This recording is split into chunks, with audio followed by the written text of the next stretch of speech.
what happened to Western values, because it's a very interesting and important and strange story in a way, and it's worth reflecting on.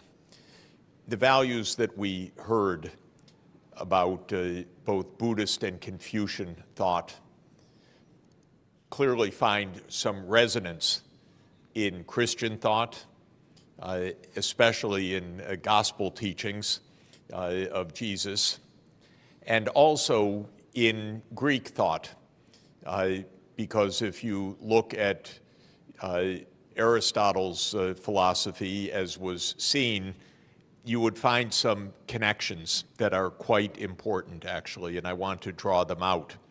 But then Western philosophy took an odd turn, or Western thinking took an odd turn, and it's important to understand that change of values that took place starting around 1500 to today, because there really was a change of the Western philosophical approach and a divergence that is, I think, quite harmful in many ways.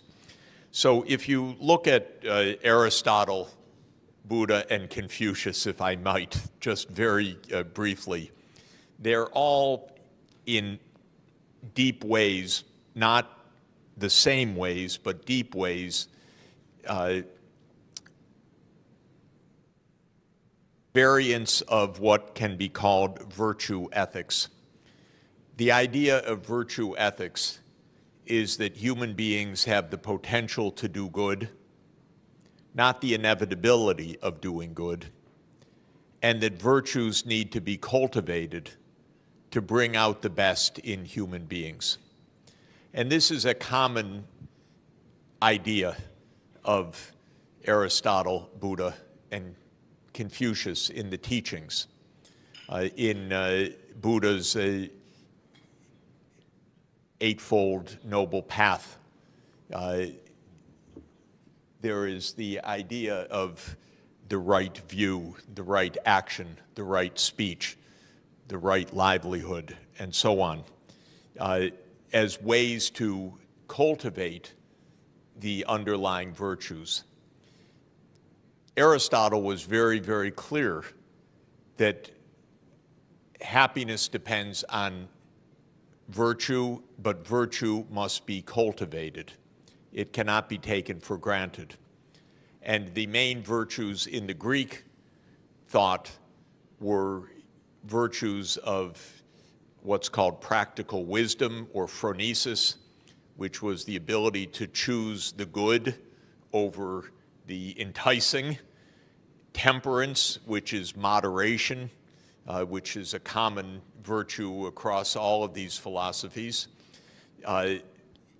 bravery, which means the ability to defend the good; and justice, the ability to discern the right allocation for each person.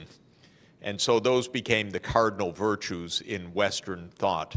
But what was key for Aristotle was the idea that being virtuous is a potential of human beings, not an inevitability, because we are all bound by our bodily temptations, by our animal instincts, but also by our reason. So in Western Greek thought, reason was the predominant notion. This is not the same as in Eastern thought, but it comes to some similar points.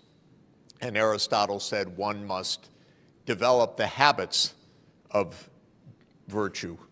In fact, virtue or ethics comes from the word habit in Greek, that you practice, just as we heard, that you become altruistic by practicing altruistic acts. And Aristotle believed in mentorship, in education, in practice, in life experience as being vital. So here is a common basis that merges East and West virtue traditions at a quite deep level. And Christian thought, especially the teachings of Jesus himself as in the Gospels, are not the same basis. It's not exactly virtue ethics, but it is, of course, the virtues that are proposed, and especially also the Confucian golden rule is also Jesus's golden rule, although Jesus states it positively: do to others what you would have them do to you, and love thy neighbor as you love yourself. And that led in the early centuries of Christianity to a tremendous institutional focus of the bishops and the monasteries to care for the poor. And that was a real point, because the Christian communities, the emperors took care of their business and the bishops took care of the poor in a division of responsibility that started around the 4th century AD in the West. Skipping ahead 1,000 years, philosophy changed starting around 1500 in a rather deep way. And while Aristotle taught, for example, that politics is a field of ethics, and Aristotle's book, The Politics, which is the first book of Western political thought, no, let me say it's the first book of Western political science is the better way to say it, because Plato had written the Republic a generation earlier. But it's the first book of political science. It is paired with his ethics, Nicomachean Ethics, as two joined volumes, because for Aristotle, ethics and politics were the same. Of course, in 1514, I think it is, Machiavelli wrote a very different political science. He wrote a handbook for the prince, which was about how to maintain power. And political science in the West began to be the science of maintaining or managing power, not the science of producing the good. And in fact, Machiavelli was teaching the prince. He was actually making a job application back to the Medicis because he had been dismissed from the Medicis, wanting a job back that he was advising the Medicis how to hold power in Florence. Later in the next century, one of the most influential texts in Western cultural history was written by Thomas Hobbes, the Leviathan. And this was written in 1640 as Western science was taking shape. And Hobbes wanted a scientific theory of human beings, but modeled as individual atoms that collide with each other. Because for Hobbes, there was no longer a cultivation of virtue, but rather each individual with insatiable desires. So Hobbes's model of human nature is that it is simply unbounded desire. It can't be taught to moderate desire. It can't be cultivated for virtue. It is individualistic and it is insatiable. And so Hobbes said, unless there is an overarching power, people will kill each other. And so we need a Leviathan, he said, to stop human nature from committing non-stop violence. It was a very pessimistic view of human nature, but notice the main point is no longer was there any idea of developing virtue. That was deemed to be impossible. Instead, one needed institutions to reflect harsh reality. This is the flip of philosophy. It's no longer about cultivating the good. It is about controlling the bad. Then interestingly and importantly, this was amplified at the beginning of the 18th century, first by a very influential public intellectual, Bernard Mandeville, who wrote an essay in London called The Fable of the Bees. And in The Fable of the Bees, the most aggressive bees win, but they make the hive powerful and great. And if you try to control the avarice or the vice or the aggression of the bees, the hive actually dies. So this was now a philosophy of empire, that power seeking was good because it would make the society powerful and wealthy and able to dominate over the other bees. So it was taking Hobbes and adding another element, one beehive taking dominance over others. And clearly this was a philosophy that appealed to the emerging British Empire. Then came Adam Smith 6 decades later in 1776, and he said, in agreement with Hobbes and in agreement with Mandeville, that human nature is individualistic, tastes are unbounded, desire is a great motivator, but market forces will tame all of that, because market forces will force a kind of competition that will lead to a socially beneficent outcome. The point is, the Anglo-Saxon philosophy broke free of more than 1,800 years of Western tradition. The Western tradition from Aristotle and Christianity was a tradition of the common good, virtue, and care for the poor. With the rise of the British Empire, the philosophy became the benefits of power as a philosophy. And then even the idea that this would lead to, quote, the common good. But there are two more steps that are important to state.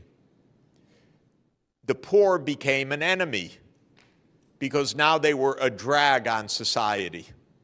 So John Locke, one of our most esteemed philosophers, wanted very harsh treatment for the poor so that they would not be burdens on society. And then came Malthus.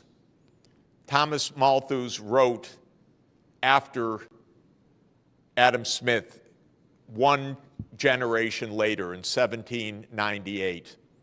And he proposed something even darker, which is that those hives, those different societies, are actually in competition for survival with each other, because there are more people produced than can be supported.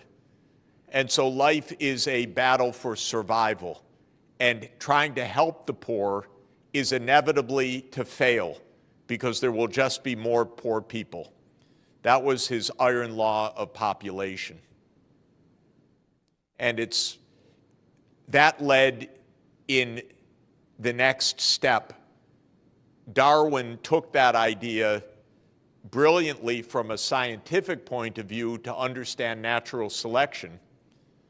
But the later 19th century philosophers took that idea as a struggle across nations, and that now nations or peoples or races were in the struggle for survival. And this became known as social Darwinism.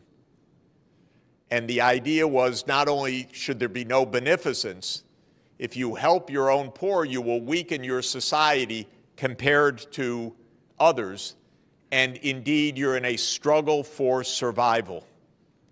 And this gave rise to the worst crimes of history, because Nazism actually, as a philosophy, which it was based on social Darwinist pseudoscience. And this idea the German people will survive or the Slavic people will survive. And so this is a war even to extermination. Now, this kind of idea led to the worst cruelties, but we are still in a mindset in the Western world where it is competition and struggle that is the absolute underpinning of society. When I studied economics, I was taught about perfect competition. I was never taught even 1 minute about perfect cooperation. The idea doesn't even exist in economics. It's not even developed in one paper that I know of, because the idea of cooperation as a norm doesn't exist. It happened, this notion of letting greed motivate action perhaps did generate the spirit of innovation to some extent. But the way that it was championed and taught, of course, led to the worst excesses. So the world became rich, and those who were rich became devoid of benevolence and compassion. And a terrible writer in the United States who became quite popular, Ayn Rand, a kind of popular philosopher among young people and among many politicians, wrote a famous essay about the virtues of selfishness. So selfishness became the virtue, actually. That's the literal title of an essay. It's unbelievable, and she is championed by many still. These novels are unbearable to read, but they are part of our philosophy. So I went on too long, I know, because the sign told me to stop 5 minutes ago. But so that's not very benevolent of me. But let me say the following. I believe we've had a deviation from the right path in Western civilization. There are roots of Western culture that we can really use to find a path of virtue and politics that is ethical. But the Anglo-Saxon version deeply lost this tradition. And there are many fascinating reasons for this, but it was mainly the rise of power of the British Empire, which was in many ways an extremely nasty empire. And the United States learned everything it knows from the British Empire because it aims to be the continuation of the British Empire after World War II. And this is what needs to end, a world that can return to the common ethical principles of virtue. Now, let me just conclude by saying I am hopeful that this can actually happen. And I think you at the table need to help lead that. And we need to help explain these things. And when President Xi Jinping launched last year the Global Civilizations Initiative, I think that this is actually an important opening that is very positive, because China has said we should go back to our roots of culture to find a way forward, which I very much subscribe to. And the GCI, or Global Civilizations Initiative, is an invitation across civilizational wisdom. And I hosted a meeting in Athens last month, co-hosted with the Academy of Athens, a Aristotle-Confucius symposium on ancient wisdom for modern challenges that brought together Chinese and Western philosophers. We didn't have Buddha properly at the table except one very distinguished Buddhist thinker from Cambodia, but we need more of that. At the end of this meeting, we agreed that we would have a second symposium. This time, I hope it is the Aristotle Buddha Confucius Symposium in Shufu, in Shandong province in July. I hope we could participate together in that. We will be back for that. Many philosophers are interested in that.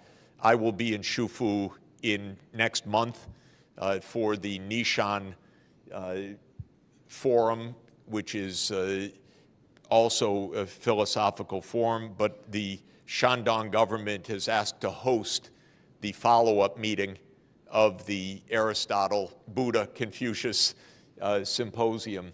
And I believe that this idea of East and West deep philosophical traditions, finding the deep humanity that is common across them, is extremely important and powerful and can really contribute to an understanding which right now doesn't exist.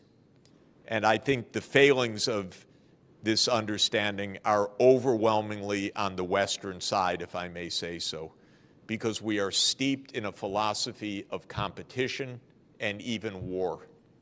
And this mindset is taken as given, but it is actually a recent phenomenon.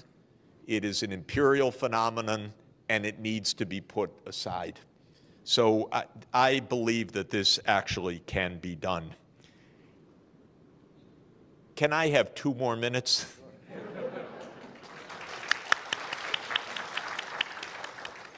Because I want to talk about net zero by 2050. And first to say how much I admire what Dr. Shaw proposed, and is the book in English also, or in Chinese? English, Okay, we're going to have to get me an English translation somehow, if we can, but I'm very eager also to read your forthcoming paper. Let me add a couple of things that I think are central, but I think they're already exactly in your climate club idea. It is not possible to reach net zero one country at a time, least of all for an island. We need an interconnected energy system, region by region, because if you are tapping renewable energy, it's intermittent. So it's sunny here or windy here. This needs interconnection. And East Asia should be interconnected in a common grid. There is a mainland China program called GuideCo, Cooperation Organization, that is the China State Grid engineers who are doing analytical work on interconnecting regional grids for Africa, for South America, for North America, for Europe, and for Asia. This is very important work.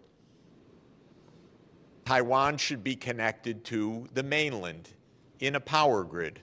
And the mainland should be connected with Mongolia, and it should be connected with the ASEAN countries, and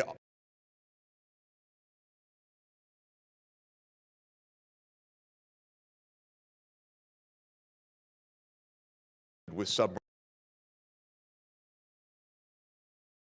system. It would be region, the economic powerhouse of the world, rather than a battleground, because this region has everything if it works together. and it could lose everything if it views the region as a battleground. I think everyone in this region can understand this. The only one that does not is my country, actually. But the U.S. needs to be told, let us solve our problems. We know how to discuss. Don't meddle, because you will make a mess. This is actually the truth. This is true about Japan. It's true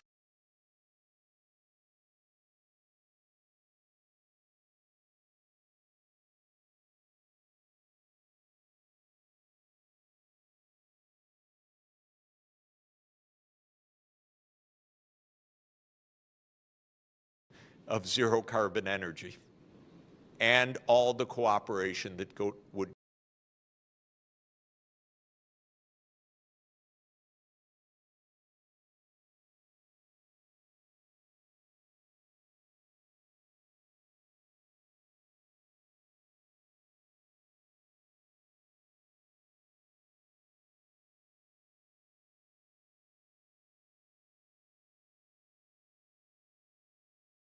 the regional cooperation, the regional structure, and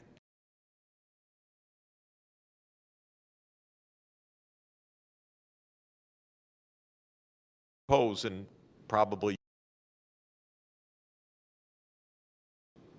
roadmaps that show the physical interconnectedness, what technologies, where, as I've been saying,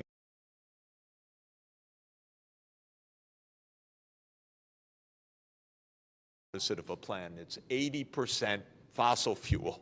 What plan is that? Nothing.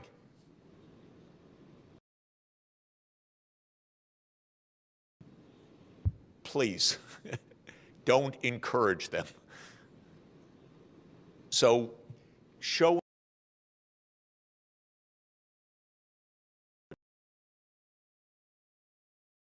fantastic work.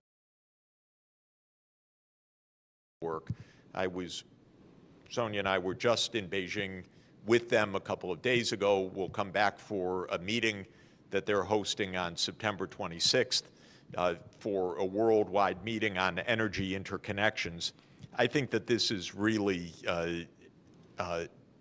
absolutely at the core. So I agree with everything that you said, and I think that it's absolutely the way forward. And in that polycentric world, there's a concept which I find very useful.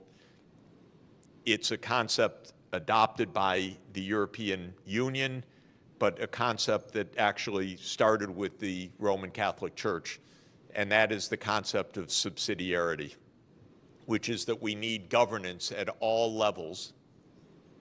So we need global governance, regional governance, national governance, local governance.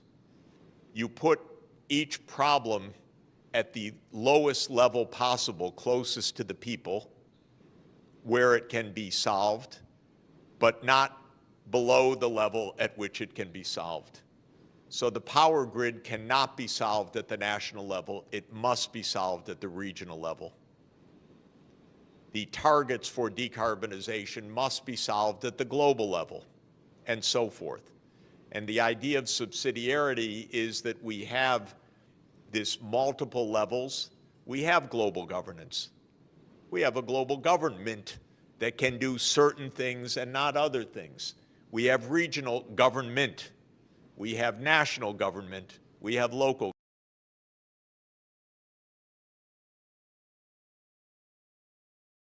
Is there any hope that the U.S. and Ukraine are going to be trying to negotiate for some sort of peace agreement with Russia?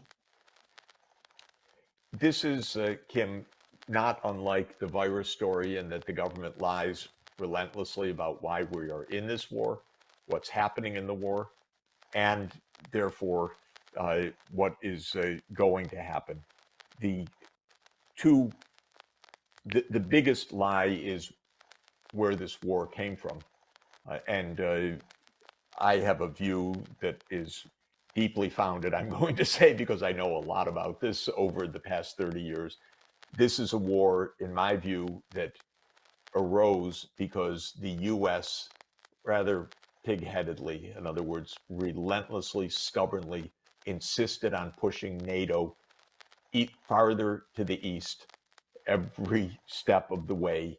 And the Russians kept saying, don't expand NATO towards us. Don't do that. Don't do that. Don't do that. Don't do that to Ukraine. We don't want your military on our border. Do you get it? And the United States said, what? We don't hear you. No, don't worry. We're peace loving. We love you. We want to destroy you. We want to decolonize you. We want to break you up. We want to do all sorts. But we love you. And we never go to war except in bombing Belgrade for 7 straight weeks. And oh, yeah, and Afghanistan we occupied for 15 years as NATO. And the Iraq War was unprovoked. And yeah, we tried to overthrow your ally Assad with the CIA regime change operation. And oh yeah, NATO took out Gaddafi. And yeah, we are placing missiles nearby you in Poland and Romania because we unilaterally abandoned the anti-ballistic missile treaty. But we're peace loving, and of course we're going to move NATO right up to your 2,300-kilometer border, and not just in Ukraine, but we're going to do it in Georgia. Fascinating, by the way. People, please take out a map and look up Georgia, not the one next to Florida, but Georgia in the Black Sea, on the eastern boundary of the Black Sea, because that country is not a North Atlantic country. So why would it ever be in NATO? And yet the United States wants to push NATO to Georgia. And if you look at a map, I can explain in 30 seconds why that is, because the intention of the United States is to surround Russia in the Black Sea. Ukraine, Romania, Bulgaria, Turkey, and Georgia creates an encirclement. And Russia's naval fleet, the Black Sea Warm Water Naval Fleet, is in Sevastopol, Crimea. And it's been there, by the way, since 1783. And there was already one major war in the 19th century between 1853 and 1856, where the British had the idea, get rid of that naval fleet. And in the late 20th century, Zbigniew Brzezinski had the same idea of surround Russia by getting Ukraine into the Western camp and actually into NATO.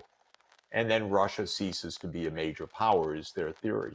Well, to make a long story short, this is the major reason for this war, and we've never been told the truth about it. And that is really devastating. Second, closely related issue is that in February 2014, the US conspired to overthrow the government of Ukraine, and it did so. That's not a good move. If you're trying to push NATO and there's a president named Viktor Yanukovych who wanted neutrality, and you get together with forces inside the country and you support the overthrow of Yanukovych, the violent overthrow, not a good look. That's when this war started in February 2014. And then if you look at the real sequence of events, not the mind-deadening repeated mantra of the US government and the New York Times and blah, blah, blah, that this is an unprovoked attack that started in February 2021, 2022, excuse me, which is a nonsense. This isn't an unprovoked attack, and it didn't start then, it started in 2014. But in 2019 onward, the US poured in armaments to build up a very, very powerful army. And when Biden came in, he doubled down on this whole thing, because Biden and his team, Sullivan, Blinken, Nuland, have been part of this story since 2014, and really before, because Biden's always been an advocate of NATO enlargement. Biden's got some dark side still to be explained about Ukraine as well because of Hunter's involvement. We don't know what that is yet, but there's something not good at all about that. But I think Nuland has been on this case of NATO enlargement. She was actually the ambassador under Bush Jr. in 2008 to where? To NATO. In the 2008 meeting, when the U.S. pushed the proposition and forced everyone to agree that Ukraine would become a member of NATO. So Nuland's been part of this story from way back when, from the Cheney-Bush days, and she continued through the Obama administration days as the point person for the overthrow of Yanukovych in the U.S. government and for the NATO enlargement issues. And then we started arming Ukraine heavily, especially in the late 2010s. And then Biden really doubled down when he became president and repeated actually in several high-level processes that Ukraine will become a member of NATO. And to bring us to today, and just to conclude, on December 17th, 2021, President Putin tabled a Russia-NATO security agreement in a draft based on no more NATO enlargement. And I happened to call the White House after that, said, avoid a war, negotiate. It's not even a concession. Why do we want NATO in Ukraine? It's going to provoke disaster. And I was told, oh, don't worry about it, Professor Sachs, but we'll never negotiate over NATO enlargement. It's none of Russia's business. And I said, none of Russia's business? Are you kidding? It's their border, 2,300 kilometers. How can it not be their business where the American military alliance is? But we are so arrogant that we treated it as if don't have to talk to Russia about it.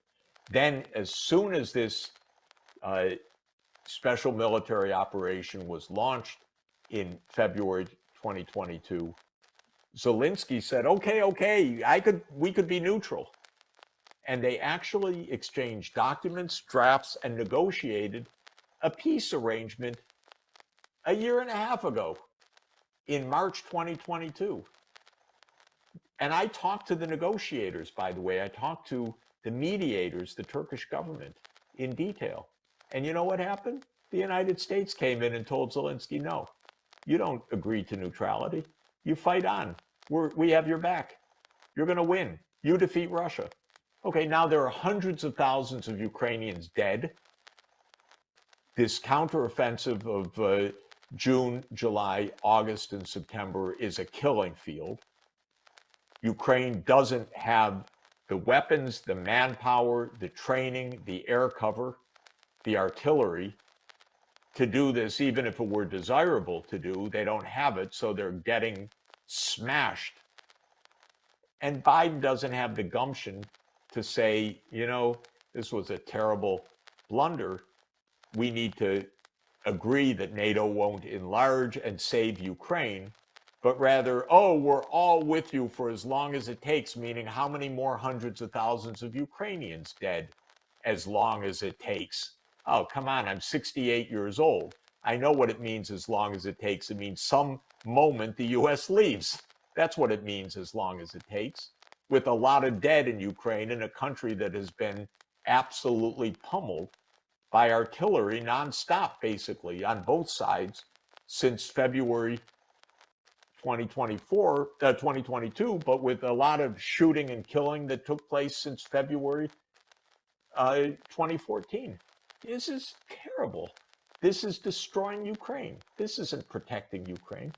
And so this is the real story. But again, the government lies to us. We don't get to debate it. And if you say it, you know, you're a Putin propagandist, you're called. But I have written an op-ed in the last couple of days that I've put online where the Secretary General of NATO himself, someone I know quite well for a long time, Jens Stoltenberg, said when he was speaking in the European Parliament that Putin went to war to stop NATO enlargement.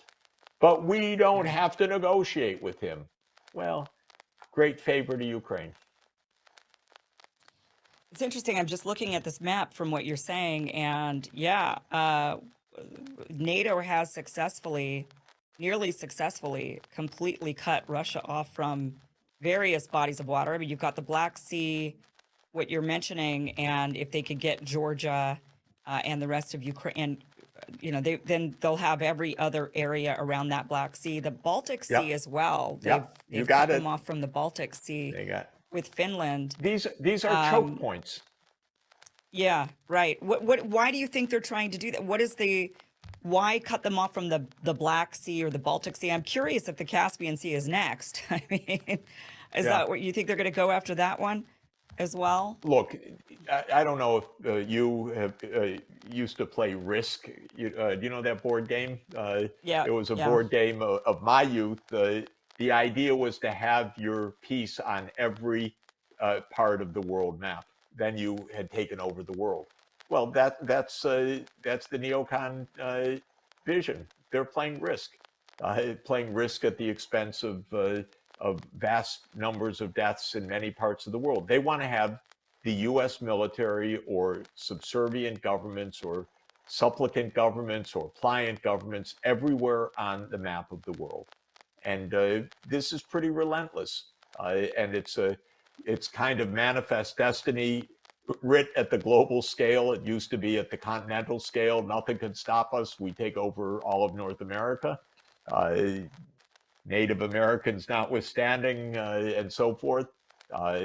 This is manifest destiny at the global level. The only problem is others don't quite share this idea, and we are getting into an awful lot of wars, and they're very dangerous, very dangerous. This is a war with a nuclear superpower, and obviously a very powerful military. And Russia has 6,000 nuclear warheads, and they're gunning after China, at least a lot of politicians in Washington. I think in the last few weeks, Biden is trying to pull back a little bit, I think, from the brink, but scared always of his right flank that he'll be attacked for being soft on China and so forth. But there are a lot of hardliners on China that seem really to be preparing for war.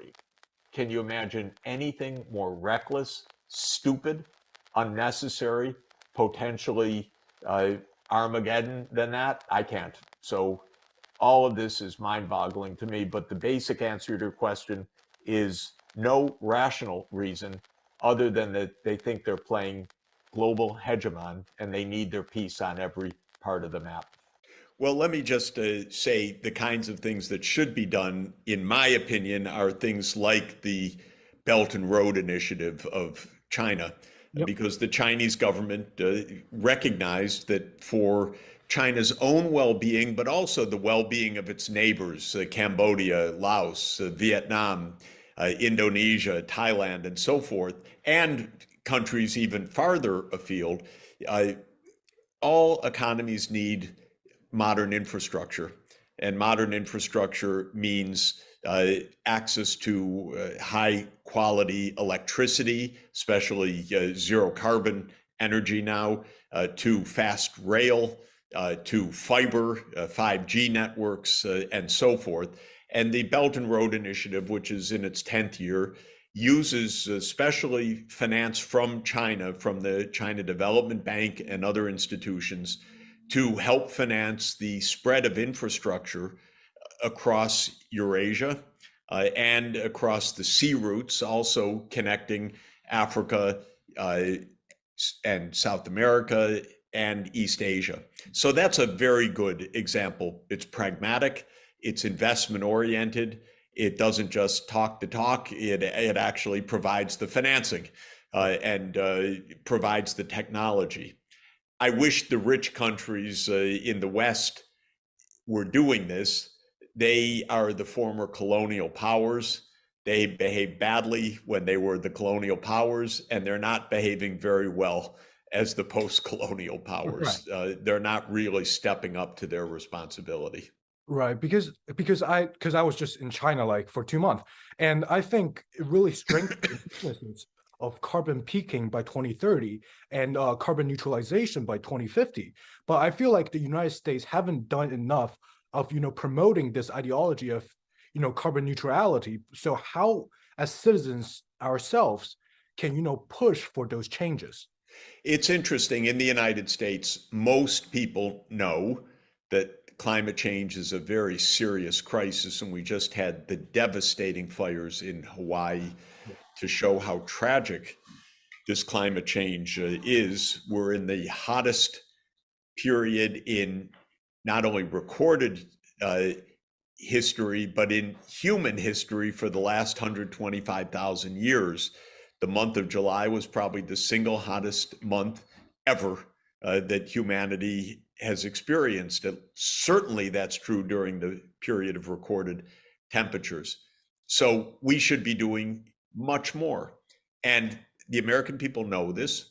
And certain things are happening, of course. There's investment in green energy in a lot of places. There's investment in the conversion of the auto industry to electric vehicles, which is part of the solution.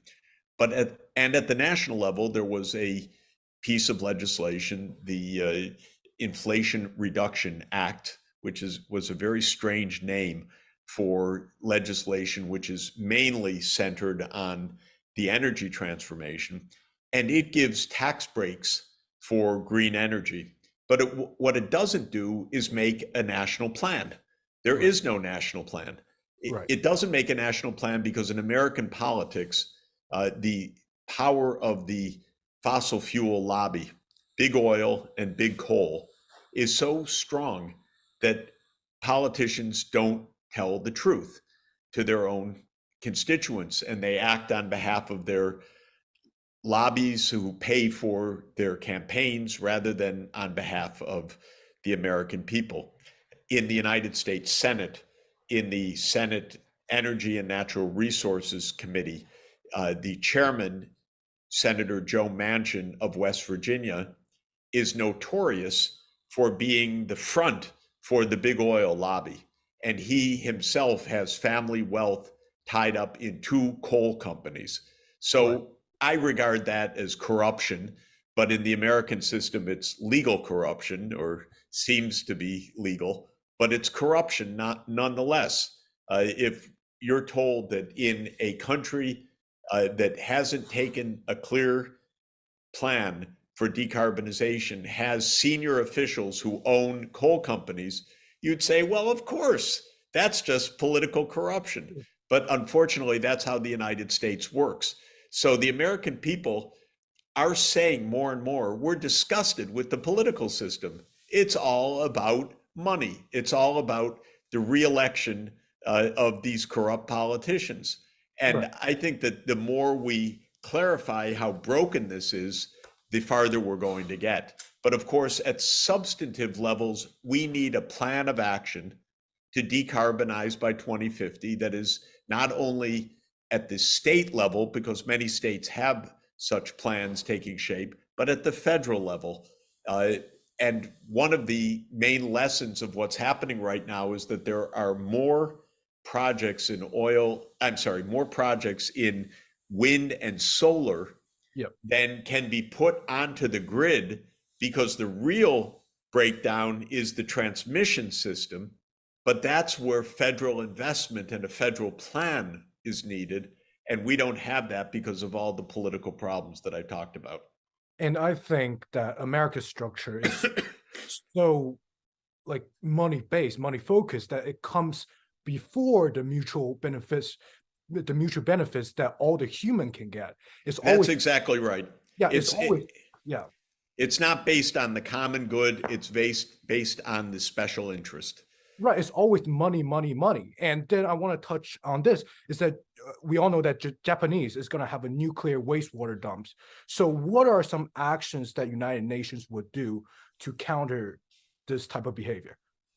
Well, on the specifics on Japan, I can't really comment because I haven't studied the scientific arguments on both sides. And in general, on technical arguments, I tend to listen to the range of experts and ask their opinion. So I would think at a minimum what the UN should be doing, and maybe it is, and I'm just not involved at all in it, is looking at through the International Atomic Energy Agency, which is based in Vienna, at this question of the wastewater from Fukushima and what should be done about it, because that's a technical issue that should not be any individual government's authority. The UN should weigh in, especially at the technical level. But in general, we have some pretty clear needs that are urgent, whether it's the decarbonization or protecting the ecosystems from pollution or from over harvesting or from waste. And we need technical plans of action. But that planning mechanism is hard work. And it's hard work for the political reason of keeping it free from corruption. And it's hard work at the technical level because a lot of technical issues are raised. And so countries need effective planning ministries. China has the National Development and Reform Commission, NDRC, which does a lot of the technical planning. And the United States doesn't have a planning ministry. So we don't make plans because we don't have a ministry of planning or a ministry of economy or a planning agency. In the US lexicon, planning is a bad idea.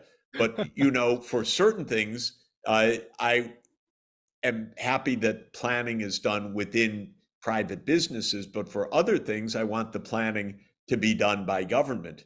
And in every sphere of the economy, planning is essential. It's just that sometimes it's not a government function, sometimes it's a private sector function. Yeah, and like you mentioned, the United States government needs to go through a really big structural change. And in that, I think the driving forces are the Gen Z and Gen Alpha people coming up. But right now, I think we lack guidance. So what are some advices that you would guide, like some advices that you would give us to start with? Well, that's a really very interesting and deep question, because let me just say that our Constitution was drafted in 1787. Of course, it's had some amendments since then, but basically it's the same structure that was decided in 1787. And it's out of date.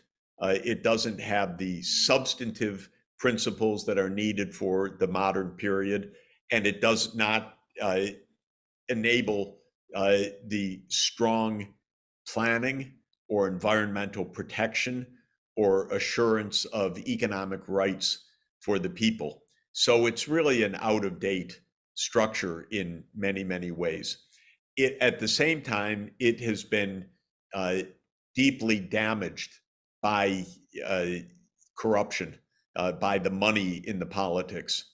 So I would make many changes, but I think the idea should be that sustainable development, that means an economy that works for the common good and that protects the environment and that provides the public services that anyone needs, whether it's health or education, that these are part of the citizens' rights and responsibilities, and that the government has the effective means to carry that out without the corruption of private money in politics is central. And I think, as you say, today's young people are going to really need to fix the US system, because otherwise it's just going to continue to be in decline.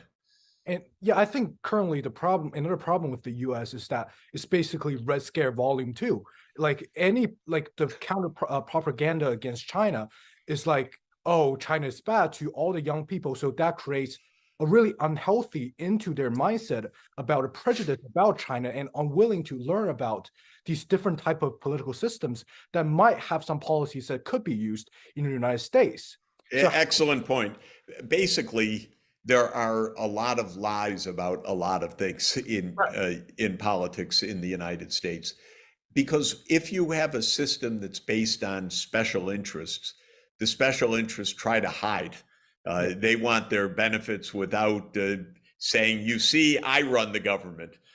So we have a set of falsehoods that keep clarity at a distance, actually. Yeah. And so it takes some effort, but as you say, the anti-China propaganda is really heavy and very intense right now by people who know nothing about China or its history or its economic successes in the last 40 years or the hard work of the people.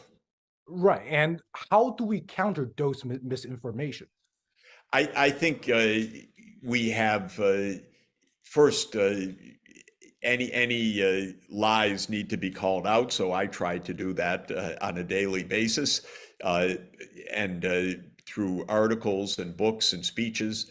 But I think it's also important that young people make direct contacts and use the digital connections across schools. So University of Michigan and Tsinghua University, working together, discussing, and so forth, somehow making such projects, both economic, cultural, business, technological, I think would be a big help.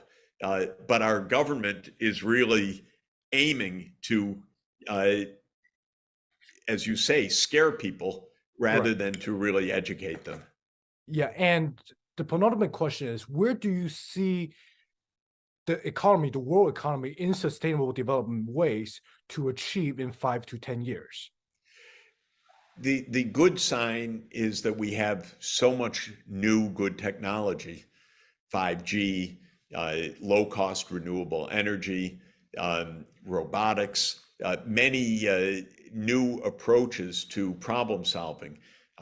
We really could make the energy transformation to safe energy at low cost. And this is the most important point. Use our knowledge and deploy it at scale. But the challenge is conflict, division, vested interests, greed that impedes us from using these solutions at scale. So it's not even possible to predict the future with any insight, because we could have a good future with big solutions, or we could have a very broken, divided, dangerous future, and we have to fight for the good one. And that's why this is more of a question of effort than prediction. Yeah. So last of all, so what is one message that you will want to share with all the young viewers that are aspiring to be, great economists and entrepreneurs? Well, go be the best you can, but serve the common good as you do it. Don't lose sight of the fact that we are in an interconnected world. We need global problem solving. We need friendships across nations.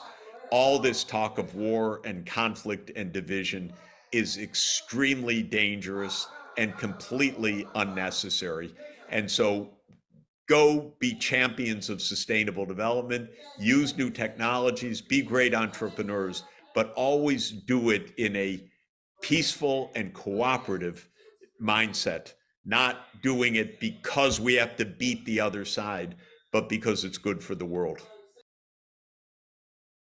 Welcome to Book Club with David Sachs. I'm absolutely thrilled to have one of the world's leading experts on international relations and one of the most important voices in public affairs in the world today. With me, Professor John Mearsheimer, also a good friend and somebody that I admire tremendously. Professor Mearsheimer has a very important new book, co-authored with Sebastian Rosado, who is a professor at University of Notre Dame, and Professor Mearsheimer is the R. Wendell Harrison, distinguished professor at the University of Chicago. I'm sure that most or all of you have been listening to John Mearsheimer discuss the events around the war in Ukraine and now wars in the Middle East and so many other issues, because he's been the go-to person for so much of the world in trying to make sense of the multiple crises that we're in and the spread of violence. One of John's truly justifiably famous books is The Tragedy of Great Power Politics, which was written at the start of the new century. And in that book, he said that it seems a little quiet now, but don't worry, or worry maybe I should say, great power politics will return. And the book's title that I'm going to discuss with you, John, also is about the tragedy of great power politics, and we seem to have a lot of tragedy to go around right now. But the new book that you've written is, of course, completely relevant for our current struggles and trials and tribulations globally. It's about how states think. And the gist of the book is about whether state decision-making is rational or irrational and what difference it makes. You started writing this during COVID, during the lockdown, so this is a book that you and Sebastian Rosado wrote, as I understand it, largely on Zoom together during the first couple of years of the pandemic, but it became absolutely pressingly relevant in trying to understand the Ukraine war. So maybe if we could start, you could explain the motivation for this book. You're known as our nation's leading realist thinker in international relations, so it would be good to help listeners understand how you fit into the story and your views about this. But what's the motivation of writing a book called How States Think? Well, there is a widespread perception in the academic world and in the policy world that states, in terms of their foreign policy behavior, are irrational or non-rational. And our view was that if that is the case, most of our theories in international relations about how the world works are largely irrelevant, because all of those theories are based on the rational actor assumption. Then we also said to ourselves that if you're a policymaker and you think that states are irrational, how can you possibly formulate some sort of coherent policy? Because you have no idea what other states are going to do, because they're basically irrational. They're wild and crazy. And our intuition, in fact, our theories about how the world works, say that states are rational. So what we decided to do was try to figure out whether states are routinely rational or routinely non-rational. And to do that, you have to have a definition of what rationality is, because that has to be the baseline that you then employ to look at past state behavior and determine whether or not states have been rational or not. So what we do in the book is we explore what rationality is, and then we look at the historical record, and we conclude, one might say unsurprisingly, that states are rational most of the time. This is not to say that they don't do irrational things. And a good example of that would be the George W. Bush invasion of Iraq in 2003. That was clearly, in our opinion, a case of non-rationality. So we'll come to that to understand that. But in our current discourse, for example, it has been said almost nonstop. Well, Putin, he's irrational. He thinks he's Peter the Great. He's, aiming in an illusion to rebuild the Russian Empire. And your argument is, no, this is not a serious way to think about Russia's decision-making or President Putin's role in Russia's decision-making. And if we think that way, we're ourselves going to be led down a very dangerous and inaccurate path in how we deal with the global challenges. Yeah, let me say a few words about Putin, because there's no question that that's the case that almost everybody rivets on these days. Our basic argument is that whether a state is rational or not is largely a function of the theories that underpin the policy that a leader is pursuing. And in other words, if a statesman or a leader has a cockamamie theory that informs the state's policy, then that's not rational. And if you look at the case of Vladimir Putin, this is a pretty straightforward case of Putin and virtually every Russian leader being deeply fearful of NATO expansion. And when it was first announced in April 2008 that Ukraine was going to become part of NATO, the Russians made it unequivocally clear that this was unacceptable, and Putin was in the lead in making that argument. Nevertheless, NATO continued to move eastward and to attempt to bring Ukraine into NATO. And the end result is a major crisis broke out in February 2014, and then you had the war where Putin or the Russians invaded Ukraine in February of 2022. And our argument is that this is a straightforward case of balance of power politics. It's Realpolitik 101. What Putin was doing was balancing against the West. He was balancing against NATO. It's hardly surprising that this conflict has broken out. But many people who are in the war party, and of course this includes huge numbers of people in the foreign policy establishment, believe that he is a mindless imperialist, and anybody who would dare to invade Ukraine for purposes of conquering it and incorporating it into a greater Russia has to be irrational. But that's not what he was doing, right? What he was doing was balancing against NATO. And this is a perfectly rational strategy. And we should have understood that from the get-go. And the fact that we didn't is quite remarkable.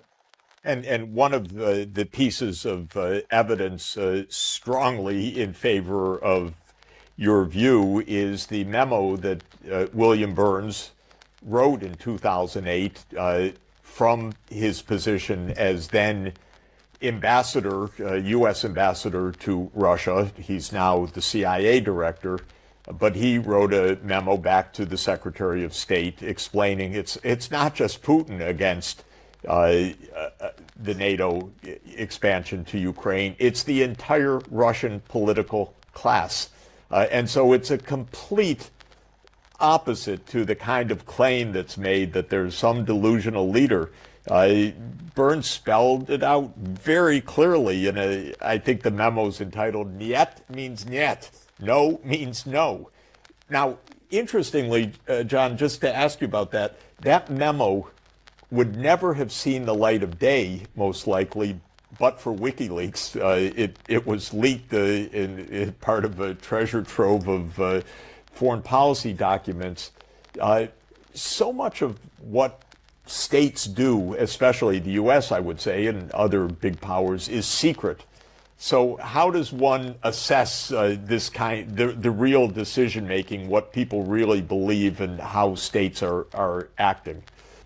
Well, the truth is that it's very tricky to do in real time. And when you talk about Putin and exactly what his thinking was, it is not easy to put your finger on exactly what is going on. It's much easier to look at historical cases where you have a rich record and you can see what the documents and the memoirs and so forth and so on say about a particular set of leaders and what they were thinking. But I would argue in the Russian case, it's a pretty straightforward instance of a leader and his lieutenants, apropos the Bill Burns memo, saying over and over how they thought about NATO expansion and what they were going to do. There's no mystery here. It wasn't subtle. No, it's actually quite remarkable. What's remarkable is that the West paid hardly any attention. Maybe we should say no attention to what Putin and his lieutenants were saying. They completely ignored the Bill Burns memo. And I would imagine that once we get our hands on the historical documents, all the historical documents, we'll see that Burns was not the only one who was telling people at the top of the Bush administration that this was what was going to happen.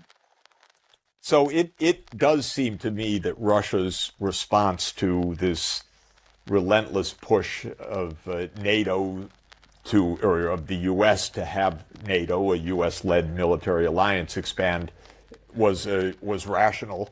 But maybe to get to that, if you could explain what you and Sebastian Rosado mean by the term rational, because it is a loaded or a debated and unclear term.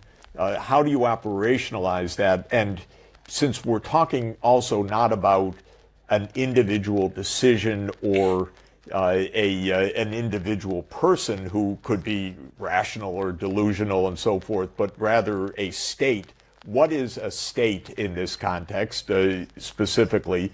And how would you assess whether the state is acting in a rational way? Yeah, this is a great question.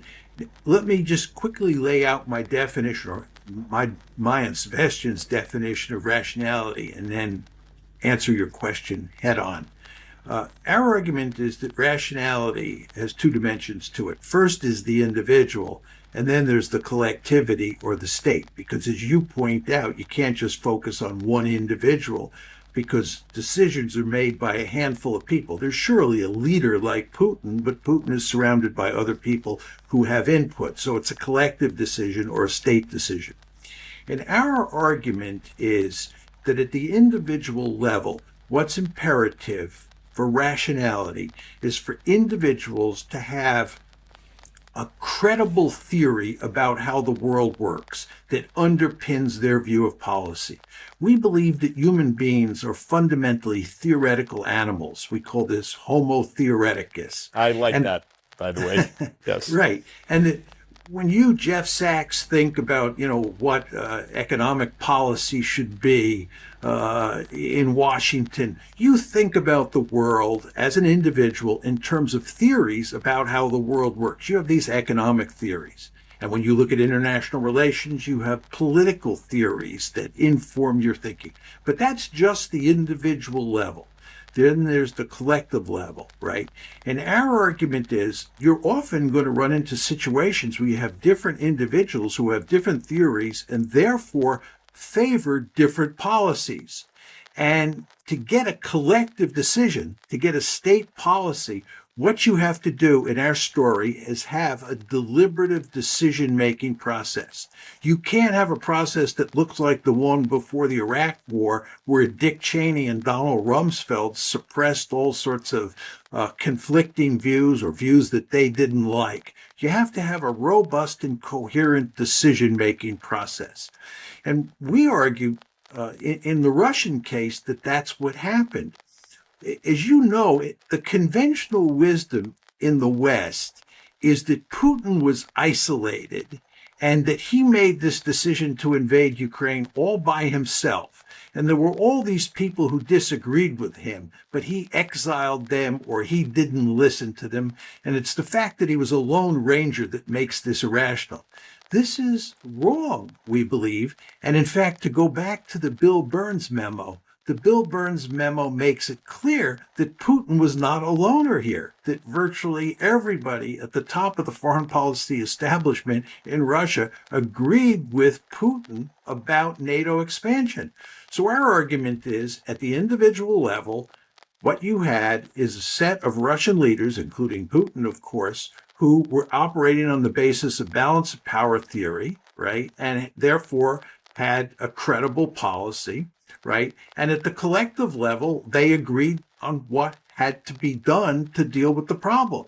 They believed, to a person, I think, that, and the Bill Burns memo confirms this, that NATO expansion into Ukraine had to be stopped. And the end result is that on February 24th, 2022, we got a war. And, I think one of the telling documents, again, that really supports your view is the readout, or even it's almost verbatim minutes of the Russian Security Council meeting. I think it's February 21st, 2022. Is that right? Yes. That basically, it's a very organized meeting, and President Putin lays out the issue. What shall we do, colleagues? And then he calls on Lavrov, the foreign minister, and then he calls on other experts. Then he calls on people from the regions. And you get a full readout. We very rarely get that from the United States documents because these things are kept secret. I think the Russians wanted this to be understood.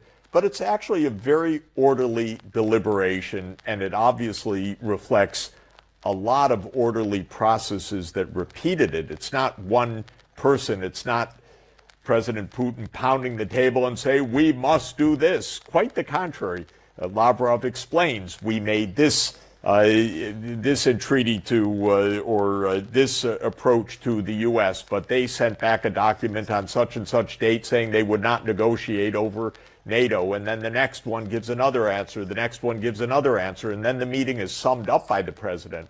But it's a very deliberative, orderly process that no doubt you get the feel reflects a lot of orderly attention to high stakes issues, but actually through a deliberative process.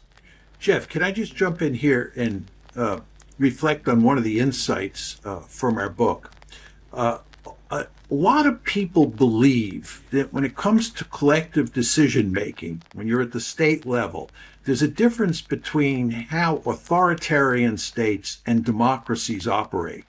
And almost everybody we talk to in the West believes that democracies believe in deliberation.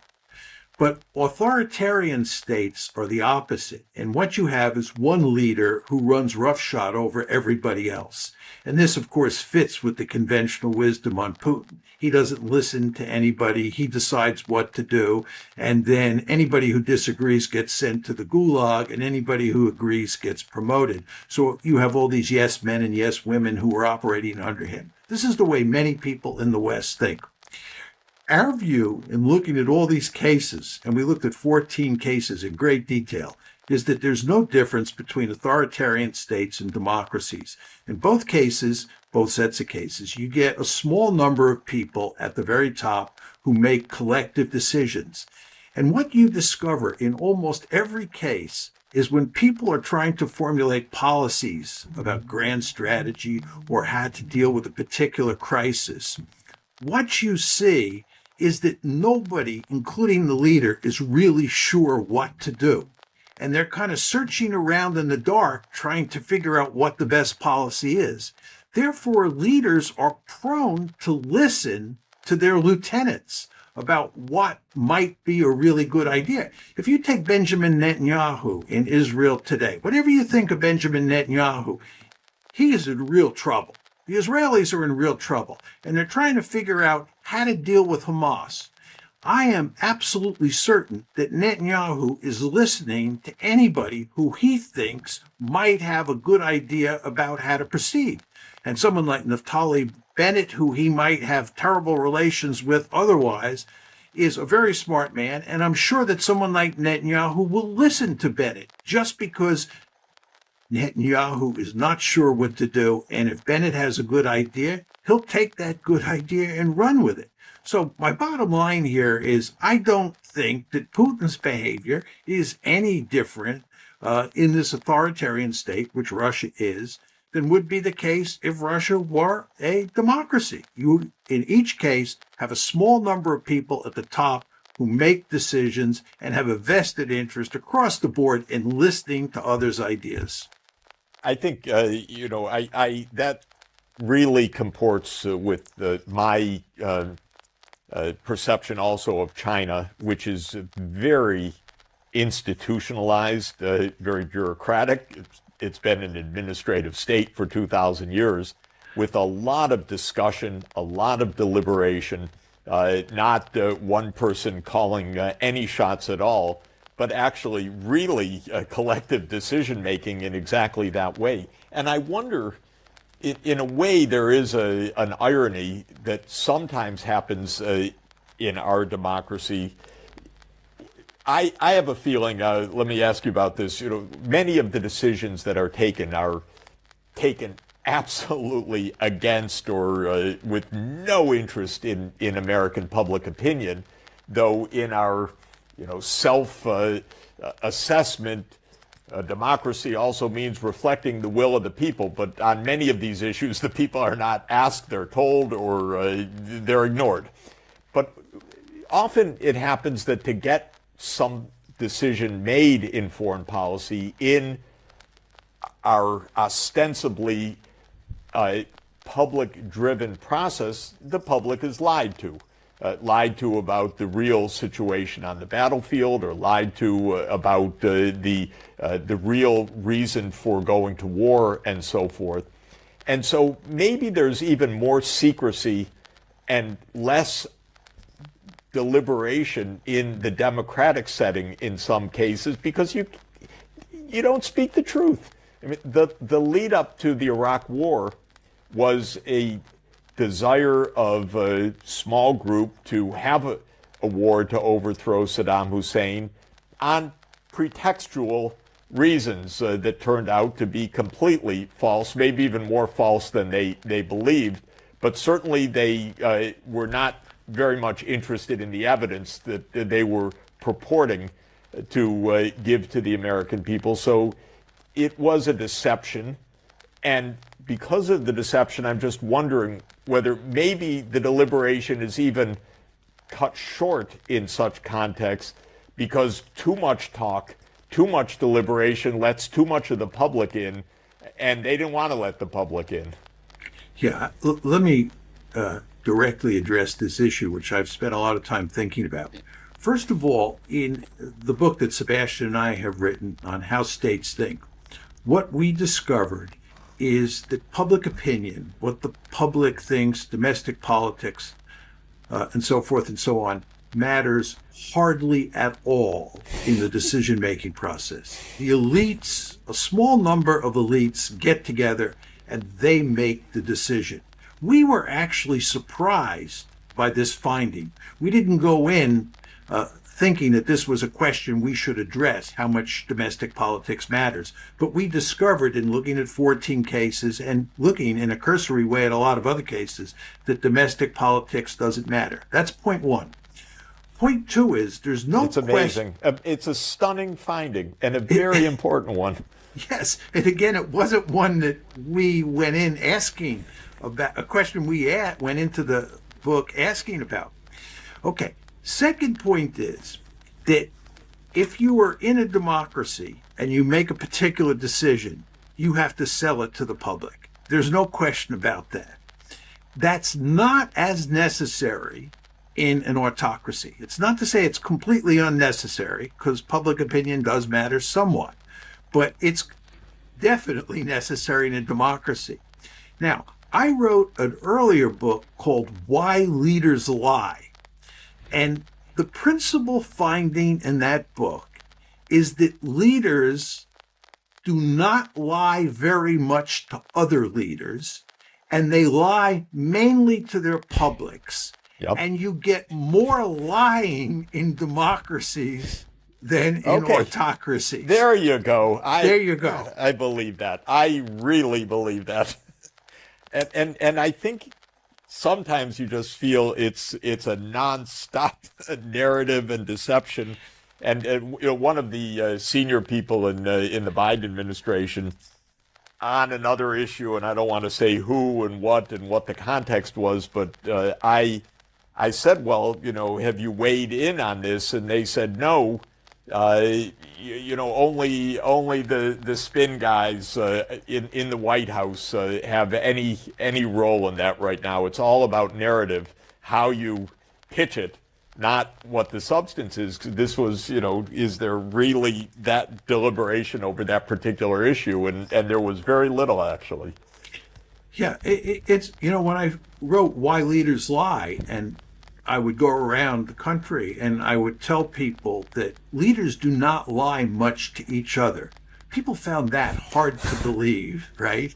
And then when I said that leaders in democracies are especially prone to lying to their publics, people found that hard to believe.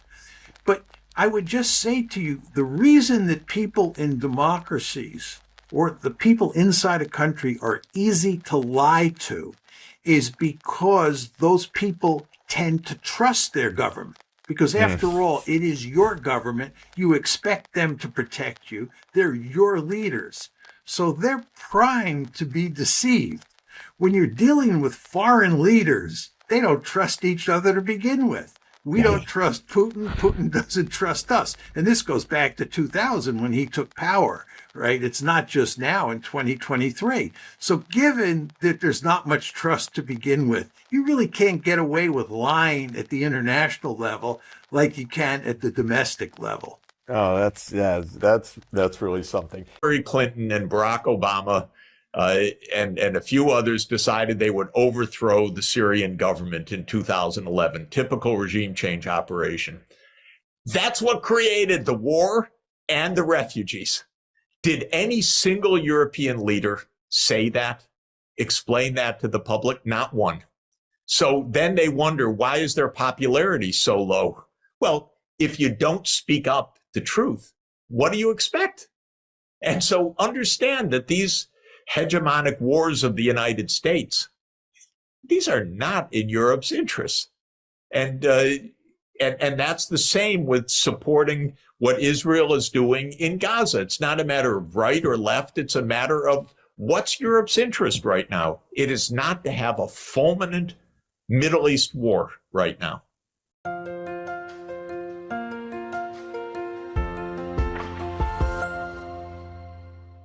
So how do you create this miracle? Because even the possible alternative to Biden is Trump or somebody from the Republican. They are in certain aspects even more radical pro-Israeli than the Democrats. How to overcome this tiny problem? Yeah, so the pressure has to come from inside the United States and from outside. From inside, public opinion absolutely does not accept the administration line on this. This is very clear in opinion survey after opinion survey. So somebody in the White House concerned about Biden's reelection must be reading this and must be understanding this is just purely bad tactics from a U.S. political point of view. That's very important. There's lots of protest in the United States and lots of unhappiness with this. So we're not in any way locked in internally to the politics. It's bad for Biden. It's bad for U.S. interests. It's against public opinion. And so this is one point that I would make. It's not like the United States is rousing support, yes, and it's impossible to turn. It's actually deeply contested and mainly opposed. Though I acknowledge that in Washington, the pro-Israel lobby has always been very powerful. The military-industrial complex is very powerful, and the inertia is also powerful. So I'm not saying it's easy. Now, on the outside, the entire world is basically aligned on this side with one important footnote, which is that a few European countries maybe are not aligned. I don't know what the Austrian government's real position is.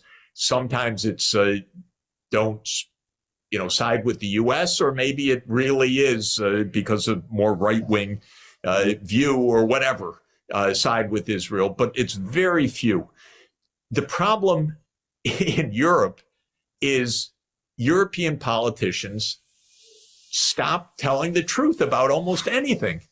years ago because all they want to do is side with the United States. And I think I would just say to European politicians, if you do it, you lose at the polls. There isn't a popular government in Europe right now because it's incredible. This is so much against Europe's own political interests. So I would say, think through this honestly, and then say, it's right. We're not against Israel. We just need to move to a two-state solution. And the United States, come over here, buddy. You know it too. Let's move to a real solution. I'm waiting for European politicians to regain 2 feet on the ground, their head out of the clouds or out of U.S. control, and just state clearly, straightforwardly what is right and also what happens to be in Europe's interest. But by the way, what happens to be in Israel's interest as well, because nothing that's happening is doing anything other than gravely threatening Israel's long-term survival. This messianism, this greater Israel idea, this zealotry of this religious group, this is not saving Israel. This is threatening Israel's survival. So I want European leaders just to think clearly and honestly about this, because that'll also help the United States get to the right place. I think there is a lot to say about the European leaders. I think the European leaders, there are no leaders, you know it better. And there is another tiny problem. We will have also an election this year in some European countries, but in the European Union for the European Parliament. And the problem is that everybody, according to most of the polls, it's to foresee that the right-wing European nationalistic right-wing parties will win. And the problem is they are even, at least concerning Israel, they are also in the meantime, also many of their parties, if to go back history, you know where they come from. And this is a historic cynicism. I think that these right-wing fascist parties, now they are on side of Israel, which is unbelievable for anybody who knows history and who knows how things happened, that these parties, who are sometimes in internal issues, they are racistic, they are fascistoid right today, but when it comes to Israel, they are supporting the Jewish state. Yeah, supporting the Jewish state is one thing.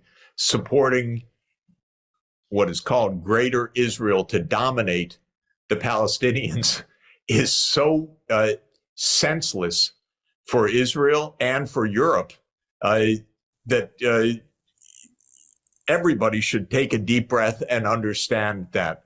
How many self-wounds does Europe want? How many crises, how many wars does Europe want around it?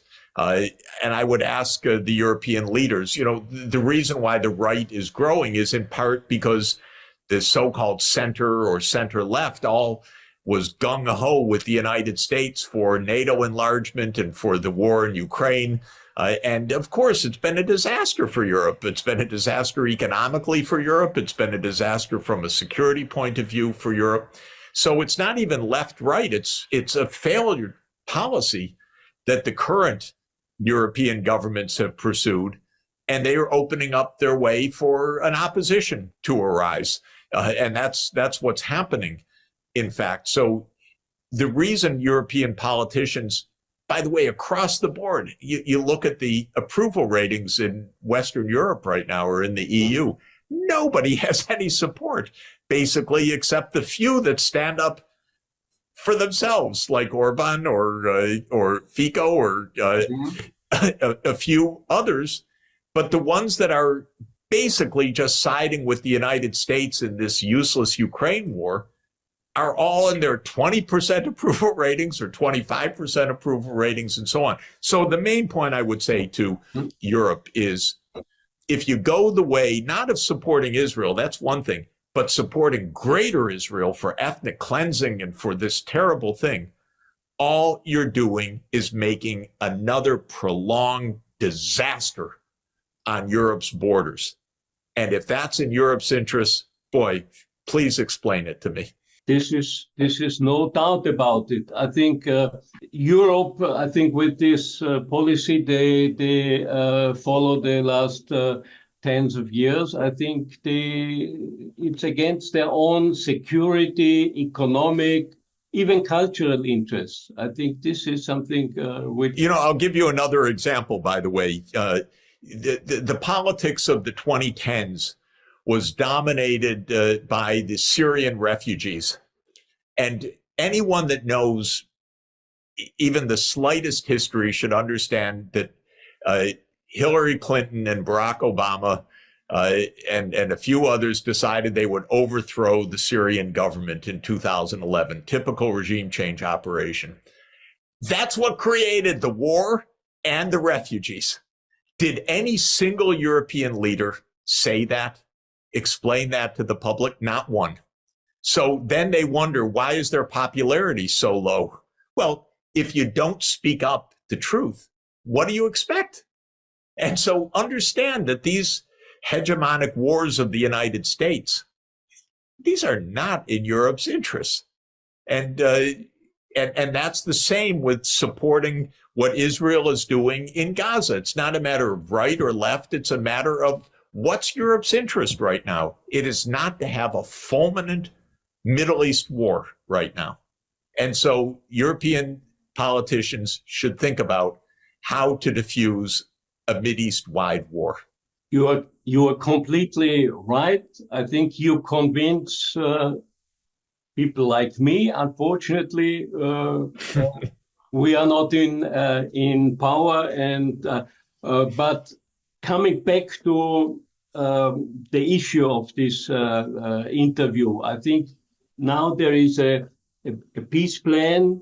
It's even economically, we didn't even mention it, but which is interesting for me, since you're also long experienced in economy. I think one important but not so much debated proposal is the establishment of a new UN fund.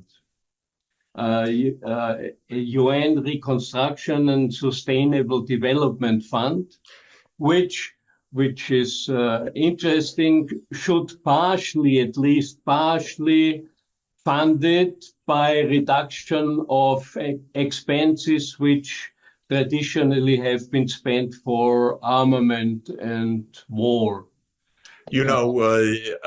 Outside the UN, across the street from headquarters, is what they call Isaiah's Wall, which is the inscription of the prophet Isaiah, chapter 2, verse 4, which says they shall beat their swords into plowshares and their spears into pruning hooks. Nations will not make war on other nations, neither will they teach war anymore. I'm paraphrasing, but Isaiah had the idea in the 8th century BCE of the transforming the military to the civilian use. And we're now spending $2.5 trillion a year worldwide on the military. The United States is around 40% of the world's spending. Shocking, because we're 4% of the world's population. What if we take even 10% of that would be $200 billion a year. So $250 billion a year. And so that's the proposal. Create a fund funded by basically agreed cutbacks in armaments, I should mention that Pope Paul VI, in his encyclical Populorum Progressio in 1967, had that idea. So I don't want to claim any precedence to this, but I do think it's the right idea. The UN in general does not command much in financial resources. It needs to have a bigger budget to do good things. And one way would be military cutbacks that are rechanneled to sustainable development. We could continue hours and hours and hours, since many things have been already discussed for many years. But it's interesting that now this plan is here. I think, do you have any ideas how to make it even more popular? Do you intend to present it to other international bodies? And how should this come to reality? I'm discussing these ideas with UN diplomats all the time. And I've discussed it with Palestinian diplomats and with diplomats from around the Middle East. There's a lot of resonance with this. I personally am continuing to urge an immediate membership of Palestine in the UN as a UN member state. By the way, Palestine is a state recognized by 140 other states, but it is not recognized as a UN member state, only an observer, as you rightly pointed out. So I am continuing my own discussion of this, basically with the U.S. government. They don't talk to me too much, but I try to make my views known publicly by writing and posting articles all the time. And I'm writing to politicians in the U.S. who are quite resistant in general, because their modus operandi for decades has been never show any space at all with Israel. But I'm telling them it's not working. It's not working from any point of view. You need to rethink this. So they have a few days of rethinking before the Congress comes back. The White House cannot be very comfortable. We hear lots of stories about pretty harsh talks between the U.S. and Israel right now. I believe that that's true. One of the U.S. carrier groups has been withdrawn from the Eastern Mediterranean and is on its way back to the U.S. That is a signal that the U.S. does not want a wider war in the Middle East. I think that's absolutely right. The U.S. is exhausted of war, and an election year, it would be the end of Biden's chances at all. So this is the time for pushing the politics, because it's a case where the right thing to do, the politically expedient thing to do are the same.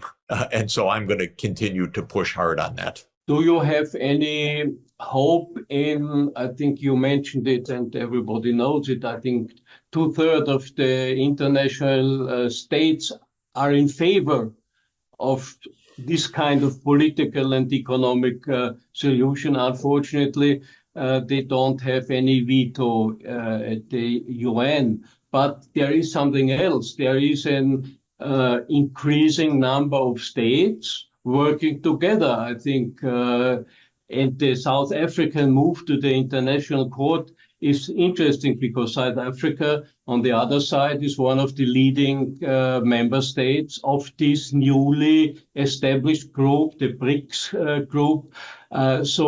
And they have even already established a kind of new banking system, financing system. Do you have any indications or ideas that from this side, more than just political statements will come to support your suggestions? Well, the BRICS countries, all of them, are on the same side that I've been advocating. China, Russia, South Africa, India has expressed also some clarity on this. Brazil, certainly. And now you have new BRIC states that have just joined: Egypt, Ethiopia, the Emirates, Saudi Arabia, and Iran. It's a powerful group. They're all on this side. Actually, it's interesting for me, the fact that Iran is now a BRICS member is actually going to moderate Iran, make it part of what could be a BRICS-wide consensus on a good solution. So this matters because the U.S. also looks out and says, you know, our diplomacy, we're isolated, whereas China's and Russia's diplomacy is growing in the region. This cannot make anyone happy. And we know that in the U.S. State Department, there's a lot of unhappiness about the U.S. administration policy. We don't hear all the details, but it boils over every few weeks. And so we hear about the protests coming from inside the professional diplomatic service of the United States as well. So I wouldn't give up in any way on a political change where the United States one day says, you know, we need to move forward to a real solution here. This is where I think it's very appropriate and timely to think straight. And if the European leaders are too afraid to say it in public, they should be saying it. They should be saying it in private to their American counterparts. They should, yeah. So I think it's time. I think we exceeded a little bit our usual limit. So thank you very much, Professor Sachs. I think it was very interesting. It's important, and I think we should really invest more and more time to publish these ideas, and maybe even outside the usual normal circles we have in New York, in Brussels, because the world is much bigger and in the long run more or less more powerful than the world which runs the business till now, but it will come to an end. And the Palestinian-Israeli issue could be, we forgot something, because the Palestinian issue, what is it in history? It's a colonial problem. It's one of the last unsolved colonial problems, and it's more than 100 years after formally colonialism was ended. It's time to deal with the remaining rests, and Israel-Palestine is one, and this should be one of our ambitions to